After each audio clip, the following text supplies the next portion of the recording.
आज को बांटने की हो रही है साजिश। भारतीय मूल्यों पर हो रहा है हमला। देश में भय का है माहौल। मोदी की चुप्पी पर भी उठाए सवाल। बीजेपी नेता एसएन चन्नबसप्पा गिरफ्तार। कर्नाटक के सीएम सिद्धरामैया को दी थी सिर काटने की धमकी। कहा अगर शहर में खाएंगे बीफ तो काट दिया जाएगा सर। बिहार में 5वें दौर का चुनाव प्रचार खत्म। 5 नवंबर को होगा मतदान। लालू ने महागठबंधन की जीत का किया दावा। कहा 8 नवंबर को नतीजे आने के बाद पीएम छोड़ देंगे अपनी कुर्सी। जजों की नियुक्ति के मामले में केंद्र का सुप्रीम कोर्ट को सुझाव। पारदर्शी हो नियुक्ति की निर्धारित प्रक्रिया। वरिष्ठता के नाम पर मेरिट न हो दरकिनार। नियुक्ति का कॉलेजियम बताए आधार। नगर निगम के फंड को लेकर बीजेपी और केजरीवाल में जंग। पार्टी पार्षदों समेत 3 निगमों के मेयर ने किया केजरीवाल का घेराव। फंड की मांग को लेकर बनाया दबाव। आज छोटा राजन को नहीं लाया जा सकेगा भारत। ज्वालामुखी फटने से बाली में उड़ान रद्द होने की वजह से टली वापसी। डॉन को कल सुबह तक लाया जा सकता है भारत। और जयपुर में पूर्व आईपीएस अजय सिंह राठौर के फार्म हाउस में रेप पार्टी। पुलिस ने 2 जगह छापे मारकर 50 से ज्यादा लड़के और 15 लड़कियों को किया गिरफ्तार।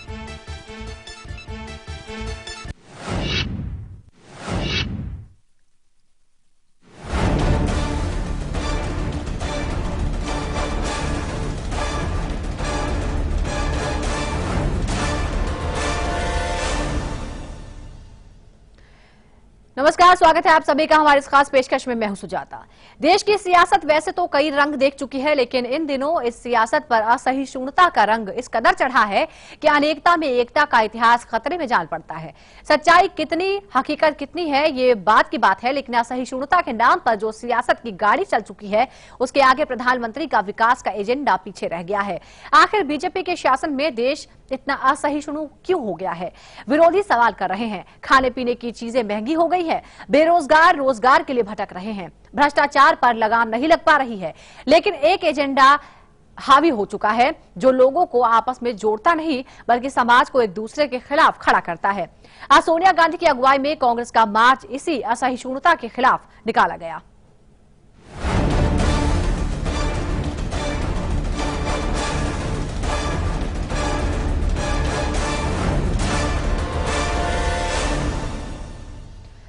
देश में बढ़ती असहिष्णुता के खिलाफ कांग्रेस ने मोदी सरकार के खिलाफ बिगुल फूंक दिया है।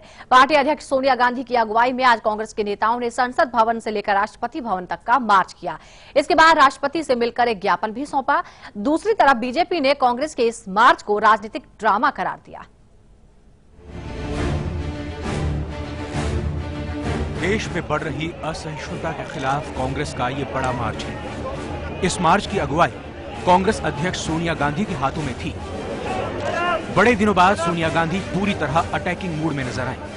संसद भवन से शुरू हुआ यह मार्च राष्ट्रपति भवन तक पहुंचा। बड़ी संख्या में कांग्रेस नेताओं और कार्यकर्ताओं के साथ ये मार्च संसद भवन से शुरू हुआ। कांग्रेस पार्टी का मार्च शुरू हो गया। इस मार्च में सोनिया गांधी, राहुल गांधी के सहित 125 से ज्यादा कांग्रेस के नेता और जो महत्वपूर्ण लोग हैं वो शामिल हैं। खास बात यह है कि कांग्रेस के इस मार्च में जो कांग्रेस कार्य समिति है उसके सदस्यों को बुलाया गया है। करीब 30 से 40 कांग्रेस के कार्य समिति के सदस्य हैं। इसके अलावा जो कांग्रेस का अपना संगठन है उसके सचिवों को बुलाया गया है। कांग्रेस पार्टी के जो महत्वपूर्ण नेता हैं राज्यों के। इस पैदल मार्च में पूर्व प्रधानमंत्री मनमोहन सिंह, कपिल सिब्बल, आनंद शर्मा, गुलाम नबी आजाद, जयराम रमेश समेत पार्टी के कई वरिष्ठ नेताओं ने हिस्सा लिया। कांग्रेस के नेता हैं मोतीलाल वोरा जी, साथ साथ में दीपेंद्र हुड्डा जी हैं, अशोक गहलोत जी हैं। सभी नेता जो हैं, कांग्रेस अध्यक्ष सोनिया गांधी, साथ ही साथ जो राहुल गांधी उपाध्यक्ष हैं कांग्रेस के, उनके नेतृत्व में मार्च किया जा रहा है। इसकी जो ताकत है, इसकी अनेकता ही इसकी ताकत है। और ये सरकार अगर कोशिश करेगी इस एकता को तोड़ेगी तो नहीं तोड़ पाएंगी। कड़ी सुरक्षा के बीच निकाले गए इस पैदल मार्च के दौरान कांग्रेस नेताओं ने हाथों में प्ले कार्ड ले रखे थे। इन प्ले कार्ड्स पर मोदी सरकार के खिलाफ नारे लिखे हुए थे। बेहद तेजी से बढ़ता हुआ यह कारवां राष्ट्रपति भवन तक पहुंचा। कांग्रेस के नेता इस वक्त राष्ट्रपति भवन के अंदर जो है तो अंदर जा रहे हैं, अंदर घुस रहे हैं और पूरा एक मार्च जो यहाँ से शुरू हुआ था संसद भवन से वो राष्ट्रपति भवन तक पहुँच चुका है। हाथ में जो है सबके प्ले कार्ड्स भी हैं। राष्ट्रपति भवन पहुंचने के बाद कांग्रेस अध्यक्ष सोनिया गांधी, राहुल गांधी, मल्लिकार्जुन खड़गे और राज्यसभा में विपक्ष के नेता गुलाम नबी आजाद समेत 11 सदस्यीय दल राष्ट्रपति भवन के अंदर दाखिल हुआ और राष्ट्रपति प्रणब मुखर्जी को देश में बढ़ती असहिष्णुता के खिलाफ एक ज्ञापन सौंपा, जिसमें कहा गया था कि देश में माहौल बिगाड़ने के लिए अभियान चलाए जा रहे हैं। ज्ञापन में भय, असहनशीलता और धमकी का माहौल बनाए जाने पर गहरी चिंता व्यक्त की गई है। जो दुखद घटनाएं आजकल हो रही हैं, यह सब एक सोची समझी रणनीति का हिस्सा है जो हमारे समाज को बांटने के लिए जानबूझकर रची गई है। कुछ खास संगठन और लोग जो या तो सरकार से जुड़े हैं या फिर मोदी जी की सरकार में शामिल है। And being killed, and the Prime Minister is silent, does not believe that it is necessary for him to say a word. The governor of the Reserve Bank has said it, the president has said it, people have given up their prizes, and the Prime Minister and his Finance Minister believe that nothing is going on in the country. BJP ने कांग्रेस के इस मार्च को नौटंकी करार दिया है और कहा कि कांग्रेस पूरी तरह दिवालियापन पर पहुंच चुकी है। कांग्रेस के जो नेता हैं वो आज मॉरली, पॉलिटिकली बैंकरप्ट हो चुके हैं। वो आज डेस्परेट होके एक आग से खेलना चाह रहे थे, हैं जो काफी खतरनाक आग है। ये पहली बार नहीं है जब वो ऐसे आग से खेल चुके हैं, लेकिन एक डेस्परेट, एक डायनेस्टी जिसके पास ना अब कोई पॉलिसी है, ना आइडियाज है, ना वाकई सच्चाई से कुछ लेना देना है, वो आज एक झूठा ड्रामा बना रही है। जाहिर है असहिष्णुता के मुद्दे पर कांग्रेस किसी भी तरह केंद्र को बख्शने के मूड में नहीं है। कांग्रेस के इस मार्च ने साफ कर दिया है कि आने वाले दिनों में पार्टी इसी मुद्दे के साथ आगे बढ़ेगी और सड़क से लेकर संसद तक मोदी सरकार का घेराव करेगी। सिद्धार्थ शर्मा के साथ शादाब सिद्दीकी, लाइव इंडिया, दिल्ली।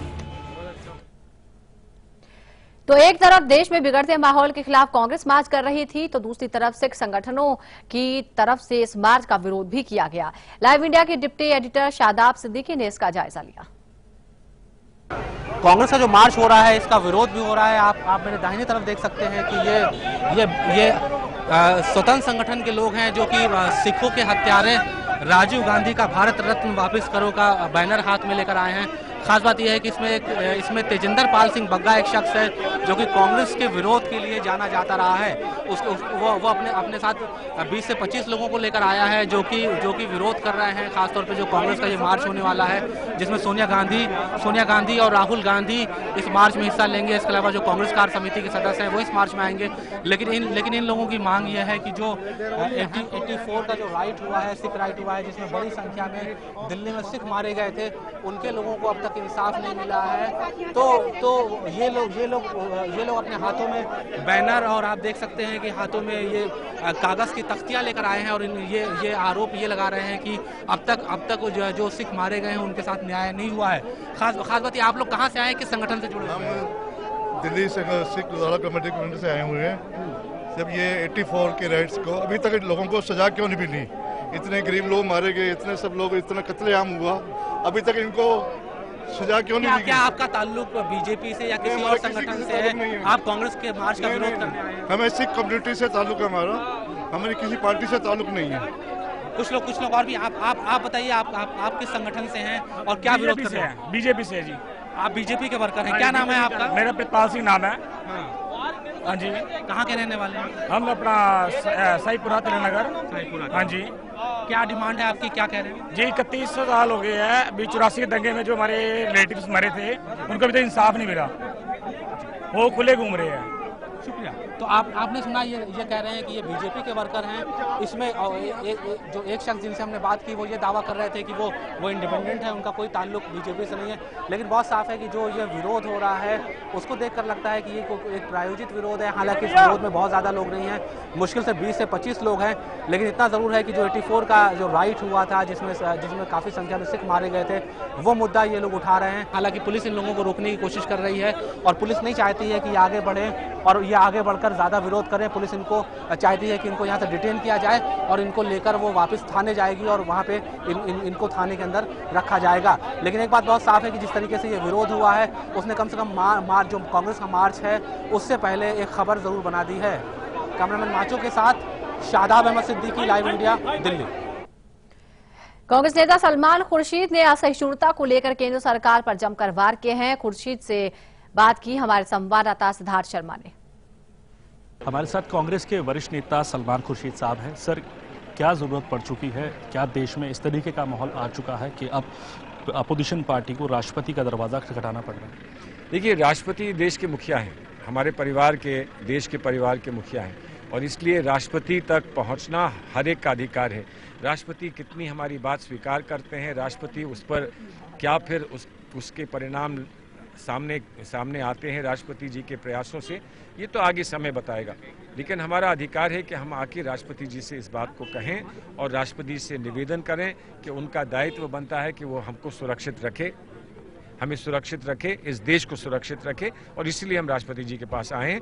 लेकिन ये मत समझें कि हम लोग बेबस हैं, ये लोग ये मत समझें कि हमारे पास कोई राजनीतिक बल नहीं है। हमारे साथ सैकड़ों लोग खड़े हैं और आज उनको जाकर उनके दिल को आज हमें ये दस्तक उनके दिल पर देनी है कि इस देश की अस्मिता को आज सुरक्षित रखने के लिए हमको आवाज़ ऊंची उठानी होगी और हमको एक दूसरे से हाथ मिलाकर, कंधे से कंधा मिलाकर देश को सुरक्षित रखने के लिए हर कुर्बानी देने की तैयारी करनी होगी। सर, हालांकि आप अपोजिशन है, अपोजिशन का काम है मुद्दा उठाना, लेकिन केंद्र सरकार के मंत्री हैं वो ये कहते हैं कि कांग्रेस इसका पॉलिटिसाइजेशन कर रही है और जब 2002 आप उन्हें याद दिलाते हैं, आज का माहौल याद दिलाते हैं, तो वो आपको 84 की हिदायत देते हैं। नहीं, देखिए, 84 की हिदायत कब तक देंगे? कभी 45 की हिदायत, कभी 84 की हिदायत, कभी इमरजेंसी की हिदायत। इतिहास की किताब खोलकर भविष्य नहीं बना करता है, इतिहास से सीखकर भविष्य बना करता है। इतिहास में आदमी अपने आप को जकड़ता नहीं है। हमने सीखा है, जो कुछ भी हुआ है, जैसे हुआ है, जो उसके परिणाम थे वो हमने सब सीखे हैं। और जब हम नहीं समझे तो हमको देश की जनता ने, लोकतंत्र ने समझाया कि आप समझ जाओ। भारतीय जनता पार्टी को ये धोखा हो गया है कि वो सोचते हैं कि देश की जनता सिर्फ एक ही पार्टी को समझाती है, दूसरी पार्टी को नहीं समझाती है। तो देश की जनता अब इस पार्टी को भी समझा देगी जो ना समझी में आज बैठकर शासन कर रहे हैं। सर, आखिरी सवाल, क्या सॉल्यूशन लगता है आज की स्थिति को कैसे संभाला जा सकता है, जो स्थिति अब बनी हुई है आपके हिसाब से? सच्ची बात बता दूं, मैं समझता हूं ये प्रधानमंत्री नहीं कर सकता है। किसी पार्टी का प्रधानमंत्री हो, लेकिन वो प्रधानमंत्री चाहिए जिसके दिल में दर्द हो। वो प्रधानमंत्री चाहिए जो अपनी माँ का नाम चारों तरफ दिखाकर वोट पकड़ने की कोशिश ना करे, बल्कि उसके मुंह से माँ का शब्द सच्चाई के साथ निकल सके, ऐसा प्रधानमंत्री चाहिए। सीधे तौर पर सलमान खुर्शीद, जिनका साफ तौर पर कहना है कि अभी की जो सरकार है, अभी के जो पीएम है, उनसे उम्मीद नहीं है कांग्रेस को कि वो हालात को समझ पाएंगे। इसी के चलते कांग्रेस पार्टी राष्ट्रपति भवन तक पहुंची है। कैमरामैन मुकेश कुमार के साथ सिद्धार्थ शर्मा, लाइव इंडिया। तो आज कांग्रेस ने मार्च निकाला है, तो वहीं इससे पहले सोमवार की देर शाम को कांग्रेस अध्यक्ष सोनिया गांधी और राहुल गांधी ने राष्ट्रपति प्रणब मुखर्जी से मुलाकात करके सरकार की शिकायत की थी और आज संसद से राष्ट्रपति भवन तक का मार्च निकाला गया। साफ कर दिया है कांग्रेस ने कि वो इस मामले को लेकर सरकार को आसानी से बख्शने वाली नहीं है। कौन दे रहा है असहिष्णुता को हवा? बनावटी विरोध या सियासी फसाना? क्या खतरे में है अनेकता में एकता का इतिहास? मुलाकात के बाद सियासी मार्च।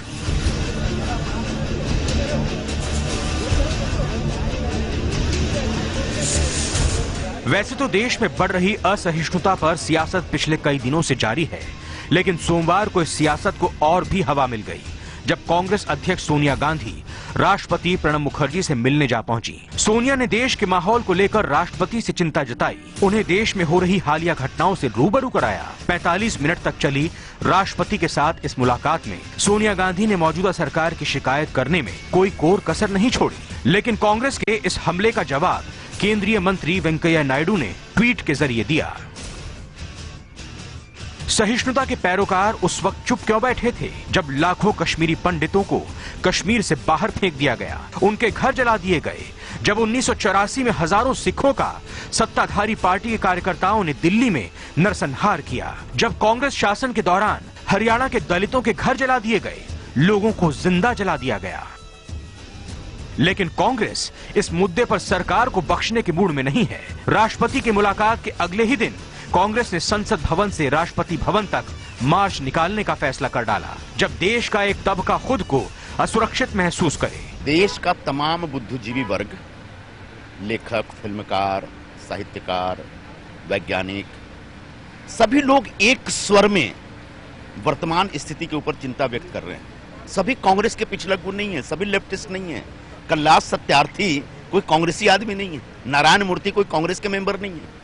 तो सरकार को इन बुद्धिजीवियों की चिंता को समझना चाहिए और इस दिशा में निश्चित तौर पर काम करना चाहिए। हालांकि बीजेपी ने संसद भवन से लेकर राष्ट्रपति भवन तक कांग्रेस के इस मार्च को लेकर सवाल उठाए। बीजेपी ने प्रेस कॉन्फ्रेंस के जरिए कांग्रेस पर पलटवार किया और कहा कि कांग्रेस 2014 की हार भूल नहीं पाई है, इसीलिए अब वो असहिष्णुता के बहाने मार्च कर रही है। अभी नवंबर के महीने में मार्च हो रहा है। नवंबर के महीने में मार्च हो रहा है, क्यों हो रहा है? क्योंकि 2014 मई में जो हुआ वो अभी तक हजम नहीं हुआ है, इसलिए नवंबर के महीने में मार्च हो रहा है।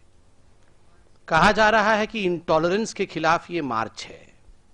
अभी जैसे जैसे ये पीसी बढ़ेगा आगे, जो सच्चाई है वो जनता के सामने आएगी, क्यों ये मार्च हो रहा है। हिंदुस्तान आगे बढ़ रहा है और सोनिया जी और कांग्रेस के कार्यकर्ता बौखलाहट में मार्च कर रहे हैं। India is marching ahead and out of sheer frustration the Congress is marching in a retrograde pattern. This is the whole story. लेकिन सवाल यह है कि आखिर सरकार को यह समझ में क्यों नहीं आ रहा है कि आखिर इतने बड़े पैमाने पर लोग असहिष्णुता को लेकर चिंतित क्यों हैं। जाहिर है प्रधानमंत्री नरेंद्र मोदी के विकास के एजेंडे के आगे देश में विघटनकारी एजेंडा हावी हो गया है। महंगाई अब मुद्दा किसी भी सियासी दलों के लिए नहीं रह गया है। विकास का मुद्दा पीछे छूट गया है, लेकिन असहिष्णुता एक बड़ा मुद्दा बनता जा रहा है। Bureau report, live India. यार एक छोटे से ब्रेक के लिए जल्द लौट रहे हैं।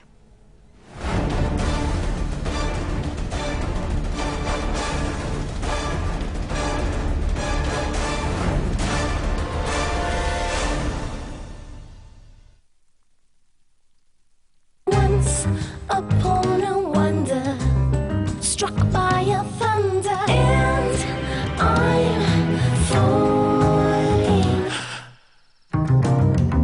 Introducing 2 new fragrances from Engage Geo Sprays. Give in to the language of love. Hey! खुशियां मनाने में कुछ दर्द होता है।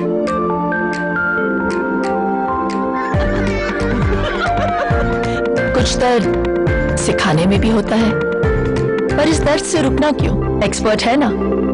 वॉलोनी डॉक्टर्स का भरोसेमंद, इसका quick absorb nano gel formula बिना मसाज के दे आपको इंस्टेंट और लंबा आराम। वॉलोनी, इसके आगे दर्द क्या चीज है। अब पाइए किसी भी दर्द से जीत वॉलोनी के साथ। रूप मंत्रा आयुर्वेदिक फेस क्रीम, इसमें है 12 खास आयुर्वेदिक जड़ी बूटियों का संतुलित मिश्रण। ये चेहरे की त्वचा में समाकर उसे अंदर से निखारे और अंदर से स्ट्रॉन्ग बनाए, ताकि चेहरा रहे रोशन और अंदर से हो पोषण। Roop Mantra ayurvedic face cream and face wash, ये कोई कॉस्मेटिक नहीं, आयुर्वेदिक औषधि है। हमारे इंडियन वैल्यूज कितने स्वीट होते हैं ना। देखिए, किसी को भी डिस्टर्ब करना बिल्कुल पसंद नहीं। So sweet.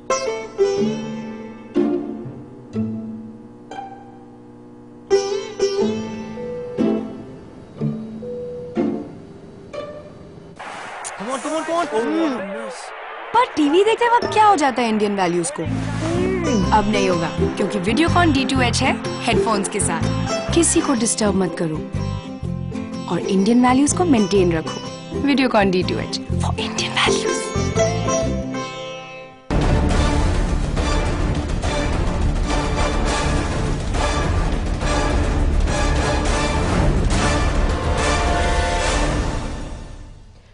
तो असहिष्णुता का विरोध हो रहा है, जमकर सियासत भी हो रही है। वैसे तो कांग्रेस प्रधानमंत्री की चुप्पी को लेकर लगातार सवाल उठा रही है, लेकिन सोमवार को प्रधानमंत्री ने एक चुनावी रैली में सिख दंगों के बहाने कांग्रेस पर जमकर प्रहार किया।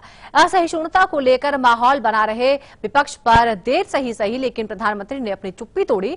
लेकिन क्या इस मुद्दे पर बोलने में प्रधानमंत्री ने देर कर दी? क्योंकि सरकार के विरोधी इस मुद्दे को बिहार चुनाव में भुनाने में ही कामयाब होते दिख रहे हैं। आज 2 नवंबर है।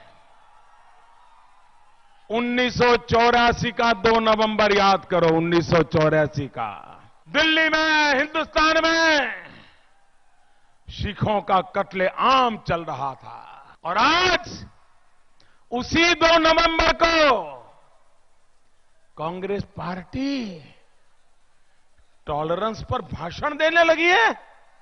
अरे डूब मरो, आपको शोभा नहीं देता है। कौन कहता है कि असहिष्णुता के मुद्दे पर प्रधानमंत्री खामोश हैं? कौन कहता है कि प्रधानमंत्री ने सहिष्णु संस्कृति को लेकर खामोशी की चादर ओढ़ रखी है? प्रधानमंत्री ने चुप्पी तोड़ी है, लेकिन खुद के बचाव के लिए नहीं, बल्कि कांग्रेस पर हमले के लिए। चुनाव के दौरान ही सही नरेंद्र मोदी ने कांग्रेस पर तीखा प्रहार करते हुए कहा कि 1984 के सिख विरोधी दंगों के बाद कांग्रेस को असहिष्णुता पर हमें उपदेश देने का कोई अधिकार नहीं। मौका बिहार चुनाव का बेशक है, लेकिन इस मुद्दे पर विरोधियों के साथ साथ सहयोगी भी पीछे नहीं रहना चाहते। विजन होगा, आगे की भी देखा होगा। मेरा भी उनको मालूम है मेरा मौकिफ क्या है, what for I stand. Whatever is happening in the country, I mean there are incidences like there are some ups and downs, but the long way में मुझे लगता है he is all inclusive as far as I have. He is very inclusive. आरोप प्रत्यारोप के दौर में जेटली ने एक बार फिर दोहराया कि देश में एक सरकार विरोधी माहौल बनाने की कोशिश हो रही है, जबकि देश में शांति है। बयानबाजी करने से इंटॉलरेंस का एटमॉस्फेयर नहीं बनेगा। मतलब ये कहना कि इंटॉलरेंस है, कहां है? अब किसी एक राज्य में घटना हो जाए, अब जो घटना यूपीए शासन के दौरान महाराष्ट्र में हुई जब कांग्रेस एनसीपी की सरकार थी, उसको आज के माहौल के साथ लिंक कर लेना और उसके आधार पर बयानबाजी करना। जो कर्नाटक में हुई जहां कांग्रेस की सरकार है, ये तो अपराध थे और जो भी अपराध करता है उसको पकड़ा जाना चाहिए, उसको सजा होनी चाहिए। और कभी इस देश की मुख्य धारा के लोगों ने ऐसी घटनाओं का समर्थन नहीं किया, घोर विरोध किया है। असहिष्णुता के माहौल से इनकार किया जा रहा हो या बेशक ये कहा जा रहा हो कि वैचारिक असहिष्णुता के सबसे बड़े पीड़ित हमारे प्रधानमंत्री हो गए हैं, लेकिन विरोधी इससे कतई संतुष्ट नहीं दिखते। भारत के वो नागरिक जिन्होंने देश के लिए महत्वपूर्ण योगदान किया है, चाहे वो विचारक हैं, लेखक हैं, वैज्ञानिक हैं, जब उनके मंत्री, उनके संगठन के लोग, आरएसएस के लोग, आरएसएस का मुखपत्र उनका अपमान करते हैं तो प्रधानमंत्री मौन रहते हैं। उससे हम यही कहेंगे कि प्रधानमंत्री भी उसका अनुमोदन करते हैं। बार बार एक ही तरह की बात करते रहने से आरोप में सच्चाई नजर आने लगती है। कहीं सरकार के विरोधी इसी रणनीति पर तो काम नहीं कर रहे। दरअसल सबसे बड़ा असहिष्णु माहौल 2015 का यह है कि एक ऐसा वर्ग है, खास करके कांग्रेस का, जो कि 2014 के जनता के मैंडेट को ही एक्सेप्ट नहीं कर पा रहा है। ये इंटॉलरेंस है।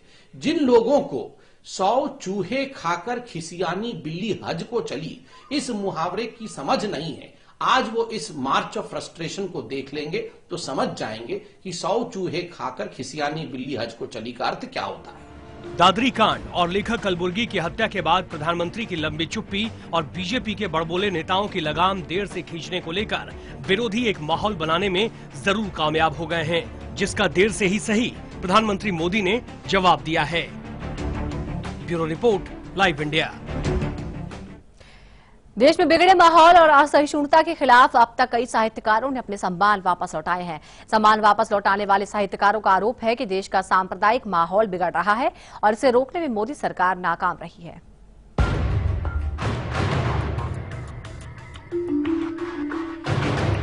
प्रसिद्ध लेखिका और पंडित जवाहरलाल नेहरू की भांजी नयनतारा सहगल से जो सम्मान वापसी का सिलसिला शुरू हुआ, वो सोमवार तक जाने माने इतिहासकार शेखर पाठक तक रुकने का नाम नहीं ले रहा है। सहगल अपने राजनीतिक विचारों को बेबाक तरीके से व्यक्त करने के लिए जानी जाती रही हैं। उन्होंने साल 1975 से 1977 के दौरान इंदिरा गांधी द्वारा इमरजेंसी लगाए जाने के खिलाफ भी कड़ा रुख अपनाया था। वहीं शेखर पाठक ने तो साहित्य अकादमी की चुप्पी पर ही सवाल उठा दिया। साहित्य अकेडमी द्वारा पुरस्कृत व्यक्ति को साहित्य अकेडमी ने एक औपचारिक कंडेमनेशन तक नहीं किया कि साहब हम इसको धिक्कारते हैं, हम इसकी भर्त्सना करते हैं।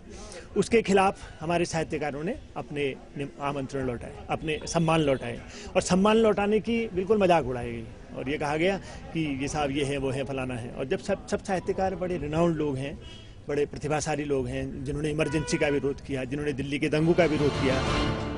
सम्मान वापसी की इस फहरिस्त में हिंदी साहित्य के चर्चित कथाकार उदय प्रकाश ने भी बीते महीने प्रतिष्ठित साहित्य अकादमी सम्मान को लौटाने का फैसला लिया था।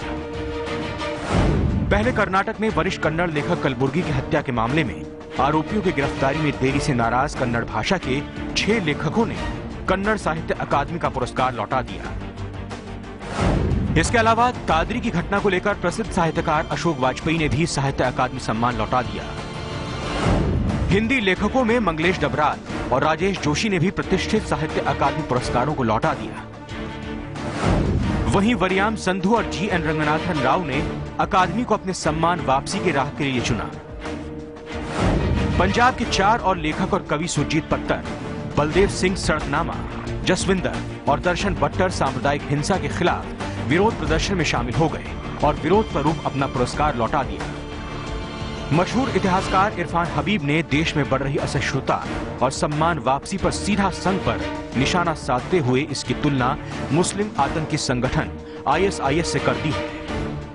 मुसलमानों के बारे में जो वो कहते हैं उसमें बाज़ दफ़ा तो मालूम होता है कि इस्लामिक स्टेट और RSS में कोई ज्यादा फर्क नहीं है जहां तक कि अकल का ताल्लुक है। हालांकि चेतन भगत ने साहित्य अकादमी पुरस्कार लौटाने को राजनीति से जोड़कर इसका विरोध किया। वहीं बुकर पुरस्कार से सम्मानित लेखक सलमान रुश्दी सांप्रदायिकता के जहर के प्रसार और देश में बढ़ती असहिष्णुता के खिलाफ लेखकों के बढ़ते विरोध प्रदर्शन में शामिल हो गए।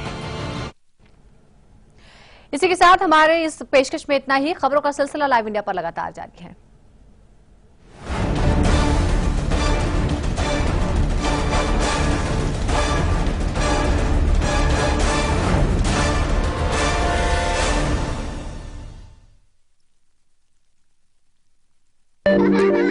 खुशियां मनाने में कुछ दर्द होता है, पर इस दर्द से रुकना क्यों? एक्सपर्ट है ना वॉलोनी, डॉक्टर्स का भरोसेमंद। इसका quick absorb nano gel formula बिना मसाज के दे आपको इंस्टेंट और लंबा आराम। वॉलोनी, इसके आगे दर्द क्या चीज है?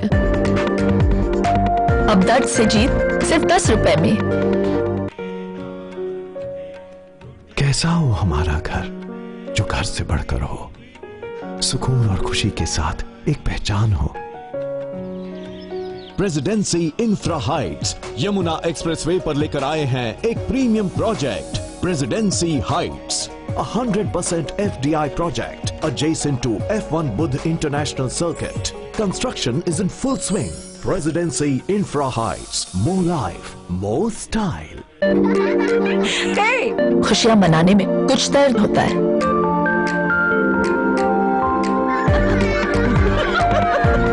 कुछ दर्द सिखाने में भी होता है, पर इस दर्द से रुकना क्यों? एक्सपर्ट है ना वॉलोनी, डॉक्टर्स का भरोसेमंद। इसका quick absorb nano gel formula बिना मसाज के दे आपको इंस्टेंट और लंबा आराम। वॉलोनी, इसके आगे दर्द क्या चीज है?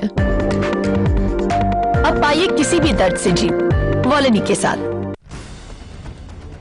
खबरों के ताने बाने से दिन भर की चुनी हुई 50 खबरें, हर वो खबर जो सीधे जुड़ी है आपसे। देखिए हमारे साथ लाइव 50 में।